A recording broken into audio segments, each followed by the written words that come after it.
I believe that someone planted empathy into Aggie at a very young age. And she feels other people's pain in a way that I don't, in a way that I wish I could. And because she feels that pain, Aggie wants to do something about it. My mom was born in Scotland, Indiana, in a small town, about 75 people. And she had 2 older siblings, and then she had 2 younger sisters. She likes to tell stories how they didn't have much money, they didn't have much heat, but in the winter they'd pile up all their rugs on top of them in the bed to keep warm. But she does say it was the happiest times of her life. Simple, happy, that she just loved her time in Indiana. Aggie has always been and always will be a person of care and compassion.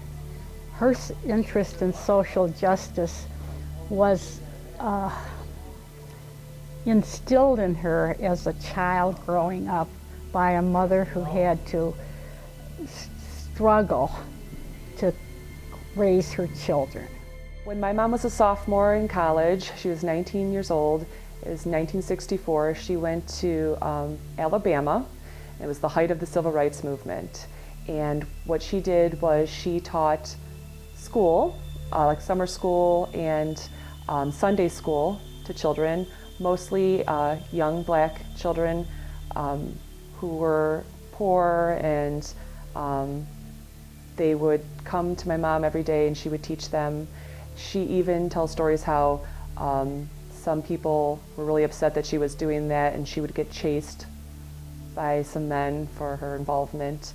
But she stayed there for the summer, and she even became godmother to 3 young boys during that summer, whom she still keeps in contact with to this day. Aggie and my mom were very good friends, are very good friends, and they were both part of this group of activist women who went to marches and rallies. Their commitments followed Dorothy Day, for example, and the way she brought together a concern for the poor with a willingness to take a stand. She wants us to live our lives, caring about people. It's a small world, and I think Mom wanted to shrink that world. Instead of alienating people, she wanted to bring people closer. And we have an opportunity, we're not rich or anything, but we've always had an opportunity to share and help other people. And that's one thing they stress, and that's why we are, I think, very compassionate about people still to this day. Liz and I are, and it's because Mom and Dad. When we were younger, I remember one time she came in our room. It was like 10 o'clock, 11 o'clock at night, and this was before Walmart was open 24 hours, so nothing was open, and a family had just had a fire and did not have anything. So she took all the sheets off of all of our beds, and we had to sleep in sleeping bags that night because she ran them to the family who needed them. Aggie goes very far back with the Westside Catholic Center.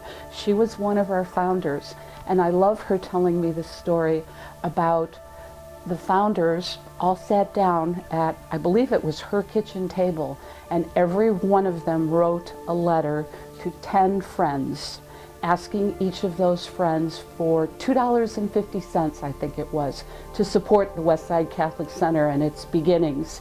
And I think she said that they raised over $2,000, and they were amazed because they got a lot more than that $2.50 per person that they asked. When the Westside Catholic started, it was in a run-down storefront and looked hopeless.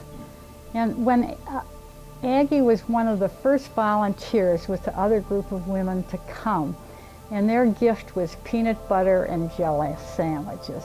What a beginning. But it was the true beginning of a wonderful ministry. My parents, their entire life, have been very charitable and giving, and a lot of their life has been revolved around helping others. And it just seemed like a logical step when my sister passed away they wanted to honor her memory and do something to remember her by, and so they started the Jennifer Fund. And the idea was, even though she died from breast cancer, Jennifer's life wasn't defined by cancer. What really inspired my sister and what she really was known for was being just loving and good to children. She loved all children, hers, her nieces, her nephews, neighbor kids, kids in the school. She was just really great to all kids. So we thought, how can we honor my sister? And we thought, well, let's do a charity for kids. Aggie and the Jennifer Fund, a donor-advised fund at Community West Foundation, has been a great supporter of the Westside Catholic Center actually since the very beginning. The fund has provided support to our Women and Children's Shelter, Mariah House, and through this funding we're able to have a youth advocate on staff, which helps our children deal with some of their needs. They do art therapy, there's homework and tutoring help, so it's really important for us to be able to serve our clients with the support of the Jennifer Fund.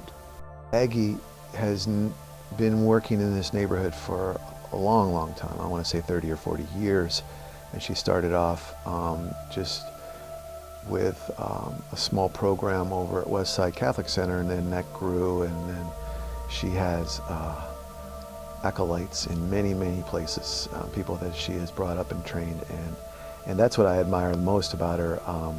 Her generous spirit is contagious. And really what I love is to make sure that kids eat. In the summertime especially, kids could be hungry, but they won't say anything. And Aggie said, it looks like you have a great rapport with kids here. So what I want you to do is make sure that there's always food available. And so Terry and I made that plan originally with Aggie, and it continues, that with always having food available, always having food that kids will eat available.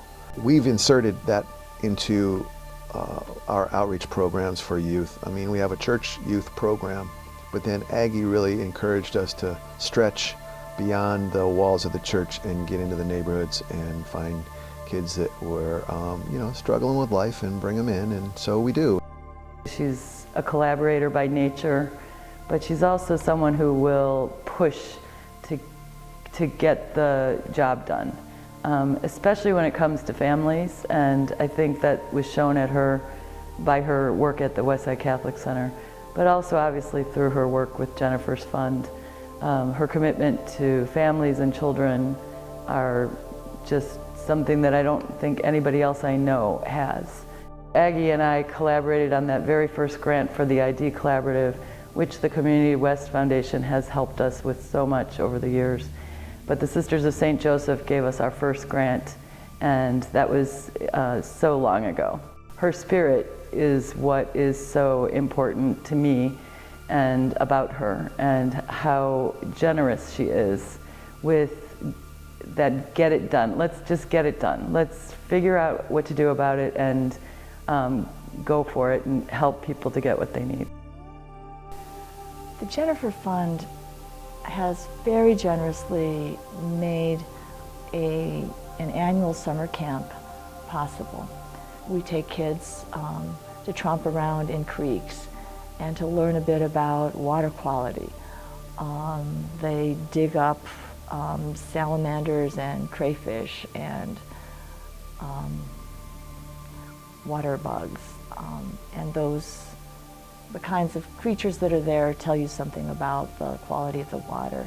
I just don't see any reason why the kids from our neighborhood shouldn't be able to have the same kinds of opportunities that our kids had. Aggie is a very caring and generous person. She looks out for other people. She tries to do her best to make sure everybody is okay, and especially the children. I've always admired her concern for the children, those that don't have the means that, middle-class children might have. She's always been concerned about trying to help them. Aggie, because of her concern for children and because we serve children from very poor families who did not have many of the advantages that you associate with children. She concentrated her money on funding children's program. You know, we were able to do things for children we never could have done without her support. You know, she helped us with our summer camp program. She helped us with all kinds of things that we could do for children. And she really helped us expand our children's program, which meant a great deal to us, the staff, the families, you know, the parents, and especially the children. When I think about the heartache, Tom and Aggie's heartache of losing a daughter at such a young age, a lot of people might have become bitter or resentful or angry, and for the result to be this fund that turned a heartbreaking event into an act of generosity for people who are less fortunate, I just think speaks volumes about her character, her heart, and her faith. She has had a life that has brought many sufferings, which she has endured, but it has not stopped Aggie from being the loving, caring person that she is. I would say that she has been a real example to me of courage and strength. So I got to be personally very fond of Aggie and Tom and their family. I officiated at the wedding of one of her children. I was certainly there for the funerals in her family and the hard times that they've had. Through it all, Aggie has just a wonderful resilience and a sense of humor, so that she's fun to work with, she's fun to be with, and she's perceptive. She can see what the source of a problem is and help people focus their energy on doing something about it. This past spring, 17 of us went to London and Ireland, and it's something I think my mom has always wanted to do with us. She's been there before with my dad and with friends, but it was really her dream for all of us to go together. And sadly, we couldn't do it before my father passed away.